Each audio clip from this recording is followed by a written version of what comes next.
Okay, thanks. Thanks again for the invitation. I was in vacation, but honestly, it's really a big pleasure to be here. I'm going to tell you which is my small experience, okay? Here is can you see two slides or one slide on your monitor? One. And can you, the slide you see is BioIndustry 4.0 summer webinar? Perfect. Yes. So I can see two slides, which means I can see also the next one, which is better. Okay, the next one is, no, it doesn't work. Okay, the next one is the index. Can you see the index? Just to Yep. be sure. Yes. Yes. Okay, perfect. Now it works. So this is the index. A few words about who I am. Let me to give you a very small definition, my definition at least, about innovation ecosystem, because I think it's important. And then what is going on in Europe and what the European community is doing in this respect. Then with the square, some personal consideration, and finally, lessons learned. Okay, I am from Italy, from University of Milano Bicocca. Here on the right, you can see some nice title in the context of the talk today, of the contribution today. But I have to say that most of my experience is coming from spending time in companies in US, Staley, manufacturing, and then at University of Osaka, and then University of Chalmers in Sweden. Like said by Vitor, I am a national delegate of Cluster 6. Two words about the Cluster 6. This is the title. On the left, the destinations. The calls are coming from the destinations. The budget is around 9 billion, so it's a lot of money, 2021, 2027, and this amount of money it's used for the work program of the cluster, so the calls for the CBE, the Circular Bio-Based Economy Joint Undertaking, for mission and partnership. The key words of the clusters are here, so it's green transition, biodiversity, bioeconomy, circular economy. So bioeconomy in general and biomanufacturing are here inside. A small definition about innovation, because it's important for me. Innovation means making value for the people, for the citizens. For sure, innovation is not synonymous of original. Still, there are a lot of colleagues, well, some colleagues coming to me and to say, you have to read this paper because it's very innovative. I'm going to say anytime, it's original. Innovation is something different. It cannot be very original. It is original or it is not original. You already read what is an ecosystem, but I don't have to underline this point of view. It's important not to make confusion. Here is the declaration of our president of the Commission a few months ago in occasion of a Clean Industrial Deal presentation, and she said, Europe is a continent of industrial innovation. We want it also to be a continent of industrial production. I understand exactly the meaning of the president, of course, everybody understands. But if we are a continent of industrial innovation, we are already producing and creating value. We should spend some time. We don't have to make a confusion about what is innovation. The ecosystem is very important. Just two examples. I used these two examples anytime. On the first day in the offices, the President Barack Obama established a Chief Technology Officer, and the office of the CTO and the staff is based in the White House, now in Washington City and not in Washington State, which is on the other side of a continent. So the ecosystem is really important. In the same way, in South Korea, they have a Minister of Science, ECT, and Future Planning. I would like to have a Minister for Future in my country, which means to know that every day is different and everything new could be every day, and we could have innovation any day.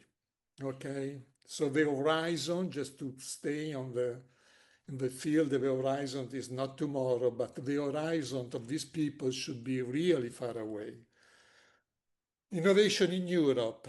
Europe was for sure a continent of innovation. This was true for sure during the Industrial Revolution.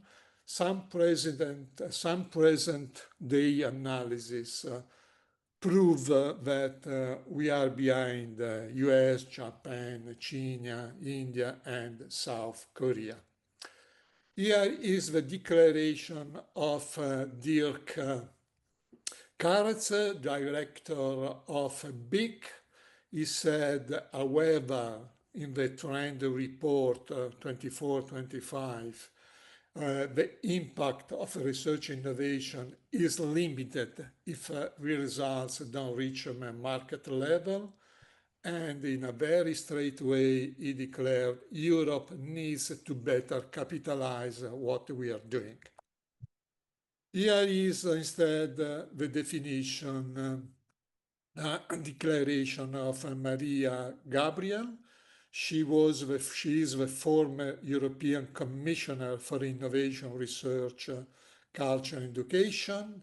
The first declaration is very simple. She says that Europe is a strong player in terms of scientific production, and this is absolutely true. We are among the best in the world. But she said also it's important to stress that some bottlenecks remain. This is a political way to say that we have a serious problem about innovation for the transfer from the lab to the market. Why we have serious problems? Because in Europe it takes about 20 years from the scientific research, from the scientific data to go to the market. I would like to show you some data. This is terrible, and it was a surprise for me. Look on the right, this is a graph. I don't know who made it, but they made, for sure not one person, but they made a wonderful job. They went on the market on 2020 looking for new product, and they went back looking for the patent related to the product or the scientific publication related to that product. Here is the median. Well, honestly, for me, it's not the median, but it's a detail now. But to consideration, it takes almost 20 years or more than 20 years from the publication to go to the market, and more than 10 years to go from the patent application or the patent to the market. This is too much, it's out of the blue. The second consideration is some publication go back even 50 years. So it takes a lot of time in Europe to go from the new idea, from the new publication, from the new knowledge to the market.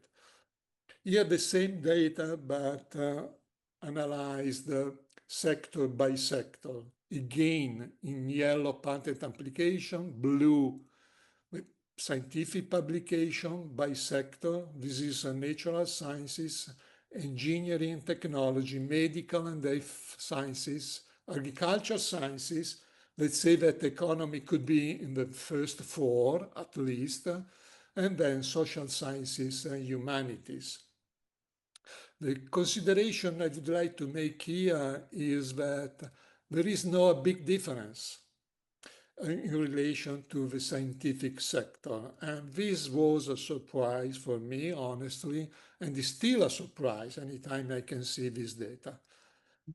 Again, an analysis. This is the timing, the time lag from the patent application to the market. This is the median, the vertical line of red. You can see more than 20 years for natural science, engineering 20 years, medical and health science 20 years, agriculture science more than 20 years, again more or less 20 years, more or less 20 years. It's really a huge amount of time. This is not the case in US.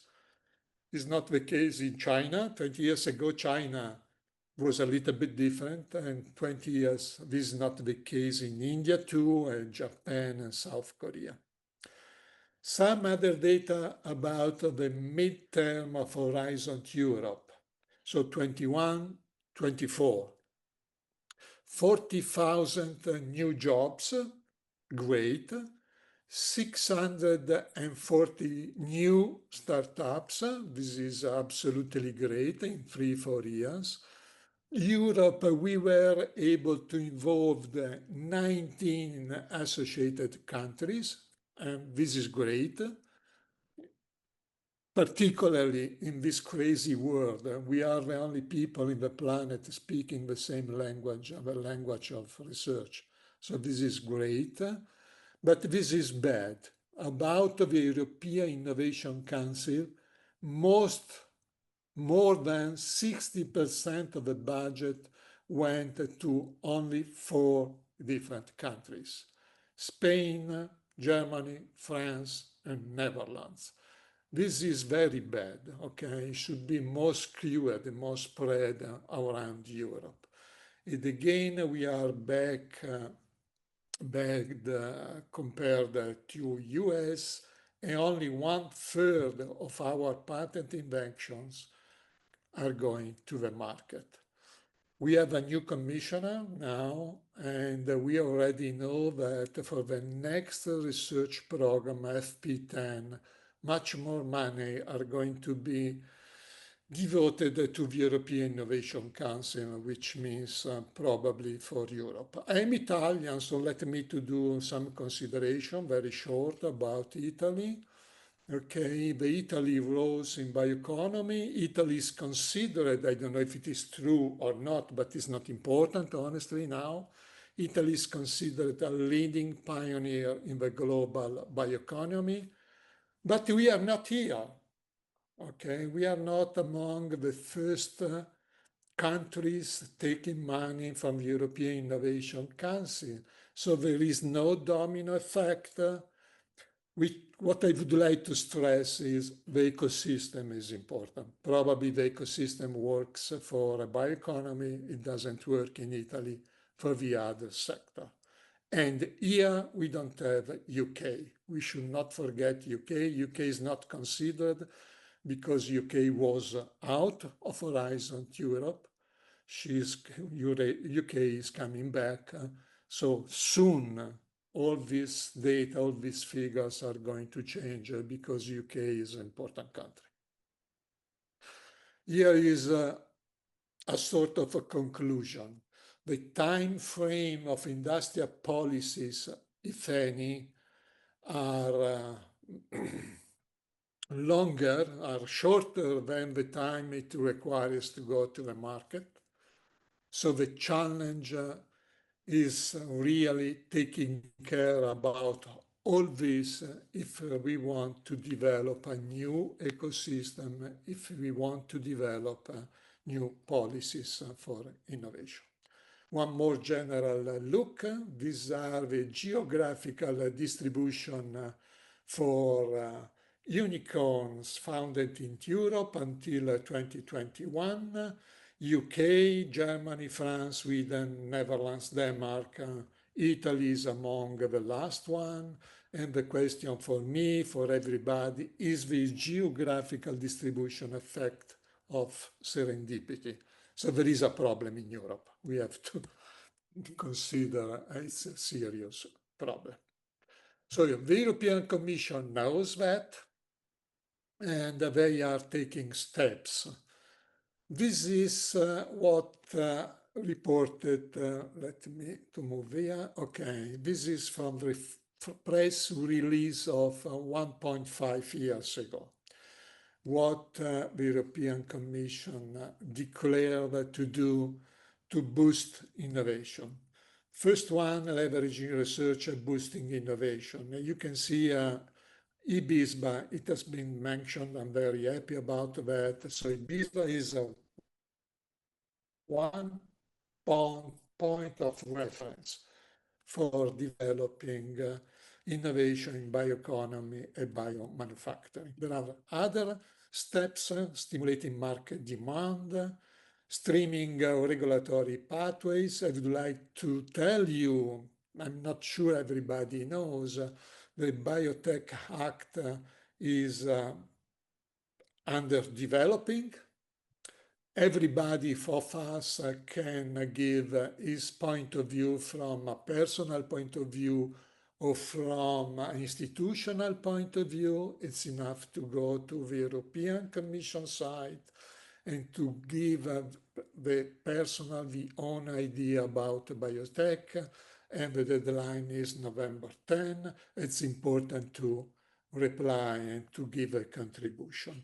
A biotech hub is under developing, and then I don't want to go inside the details, but fostering public and private investment, increase the skills related to biotech, elaborating and updating standards, and supporting collaboration and synergy among the different regions across Europe. Again, here, that's very important, is fostering engagement of international collaboration, particularly with US, India, Japan, and South Korea. We are going to see a lot of artificial intelligence even in this field.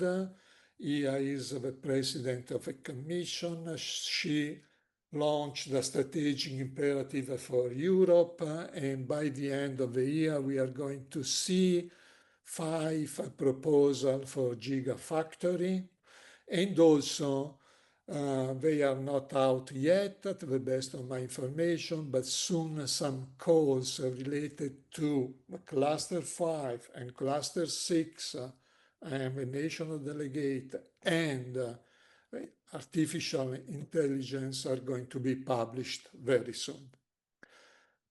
The last point is reviewing the bioeconomy strategy. They are analyzing what came from the public consultation. The public consultation is closed. We participated as Italy from a personal point of view and also from institutional point of view. The public consultation is closed, so the European Commission is reviewing the strategy. Instead, it's important for us a life science strategy in Europe. It has been published.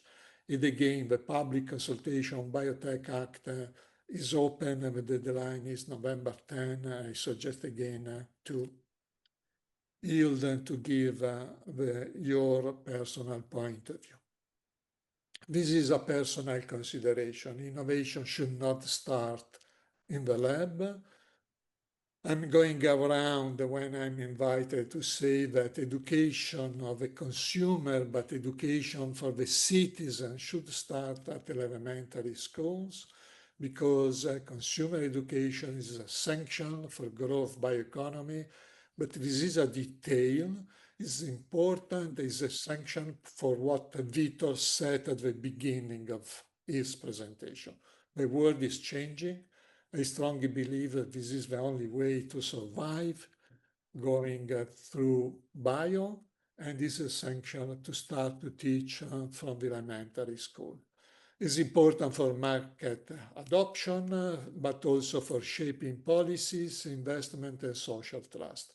Still, some consumers don't know exactly what is biomanufacturing, so we have to teach them.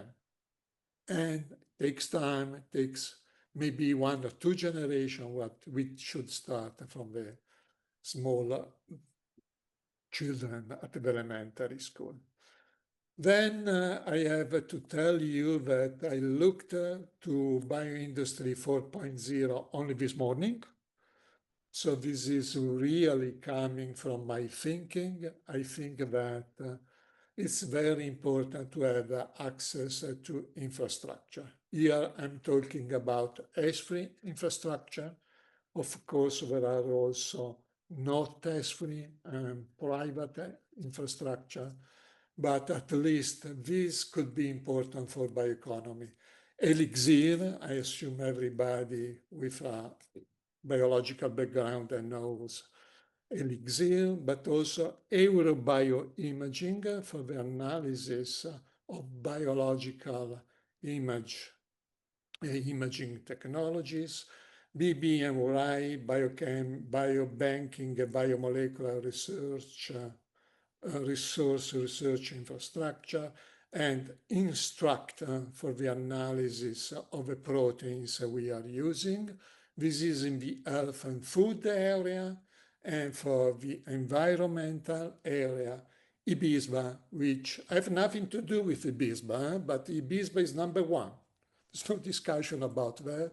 It's really the infrastructure related to economy and bioeconomy, and IBISBA has a huge responsibility in this contest. It's not easy, a very tough job, and also the other S3 infrastructure is MIRI, which is related again to the biobanking.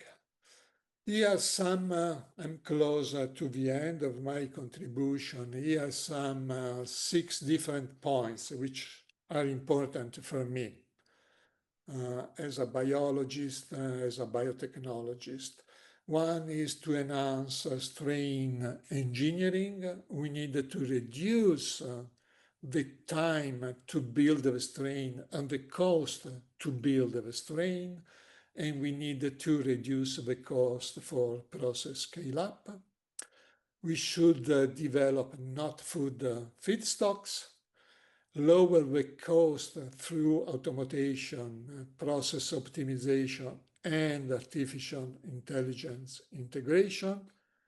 We need supportive policies and supportive infrastructures, and again, educate and train diverse biotech workforce, and educate starting at elementary school.